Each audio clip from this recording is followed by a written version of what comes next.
Alors, un atelier d'aménagement, c'est un outil d'aide à la réflexion. Ce sont donc 2 jours par mois où sont présents, je le disais tout à l'heure, l'ensemble des partenaires CAUE, UDAP et donc aussi une partie des services de la DDT. Donc toujours un temps de discussion, d'échange, de présentation en salle, puis ensuite des retours et visites de terrain qui permettent encore de développer, d'échanger, de créer de l'émulation en fait sur un site donné. On va proposer des solutions ou faire entrevoir des solutions qui n'avaient peut-être pas été envisagées.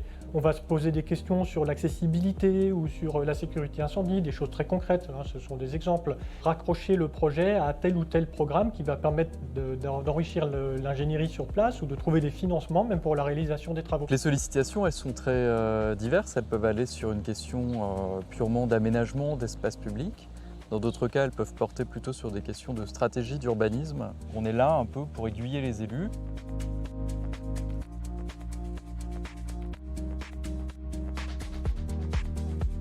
On se pose des questions. Retrouver un artisanat local, un boulanger, un charcutier, un traiteur, etc.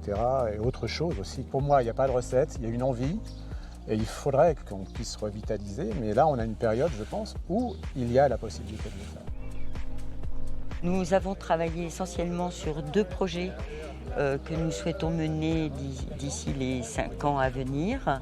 L'aménagement de la Grand Rue et la place Gambetta. L'aménagement de la Grand Rue que nous souhaiterions voir requalifié pour que l'espace public soit à nouveau utilisé par les résidents, pour qu'il y ait moins de stationnement et pour que cette rue qui dessert notre centre-bourg et le quartier historique soit vraiment une découverte aussi des richesses de notre village.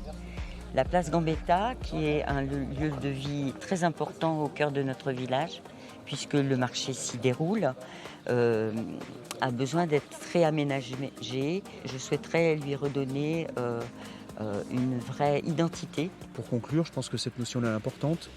Souplesse de projet, trouver des économies de moyens et d'actions et, on l'a dit aussi, agir avec ce qu'on a. D'ailleurs, ce matin, on a repositionné un peu le cadre. Le village il s'inscrit dans une géographie entre flanc de coteaux, fond de vallée. L'eau est très présente mais peu visible dans le centre-bourg. Et donc c'est aussi comment on fait en sorte que et végétation et présence de l'eau et tous ces aménagements à l'échelle macro et micro quelque part puissent être intégrés avec cette toile de fond finalement qu'est l'identité simple et première du bourg. Il n'y a pas de petits ou de gros projets, il y a votre projet.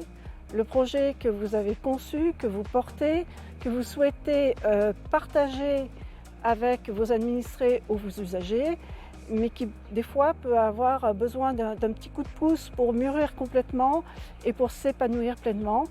Et ce coup de pouce, en fait, c'est la vocation d'Atelier d'aménagement.